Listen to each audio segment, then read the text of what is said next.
I want to take you back to a very important top story we've been covering today. Measures in place to continue supporting cancer patients, especially for those being treated with drugs not on a new cancer drug list.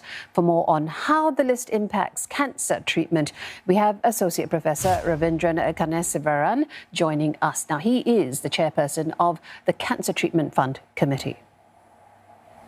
Professor, broadly speaking, these measures to help patients transition if they're using drugs that are not on this new cancer drug list, are they enough to help them through this transition?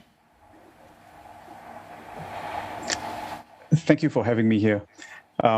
Yes, I think the answer is clearly a yes.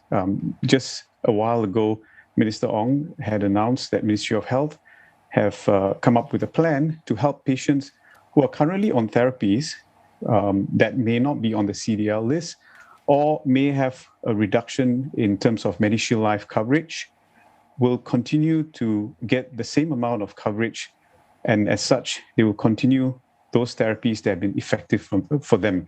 So they do not need to switch treatment to alternative therapies with the risk of cancer progression. So as a result of this, these patients will obviously, not have to worry about switching therapies. Now, for those on integrated plans, these changes will only come into place in April next year. And after that, the LIA just announced as well a few hours ago that these changes for those on treatment or mid-flight patients will continue till September as well. So these patients do not really have to worry about coverage. Prof, just to be clear, is there any correlation between the drugs that have been left off the list and those that are more, in fact, more effective?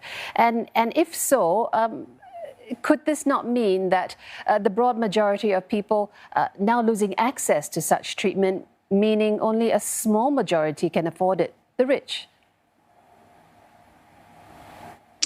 That's not really true. In fact, what MOH has done, they've expanded the MEF list, or the Medication Assistance Fund list, by over 71 new drug indications.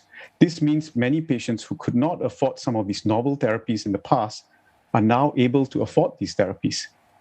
But with regards to those novel therapies that you mentioned that may be effective, these are off-label therapies, because those that are on-label and have been proven to be effective have been assessed by ACE, which is part of MOH, and been put on the CDL list if they are cost-effective. So for these off-label therapies, in public health institutions like NCC or NCIS, we have a molecular tumor board that will review these patients and subsequently channel them to clinical trials if they're found to be suitable for trials. And if they're not found to be suitable for trials, there will be this avenue where Singapore Cancer Society is willing to work with public health institutions to support therapies for these patients. Usually, these off-label therapies are fairly new drugs in early phase of drug development, or they could be therapies for patients who have very rare cancers where the evidence is limited. Professor, so there are channels for these patients to receive support, financial support. Pardon me for cutting in.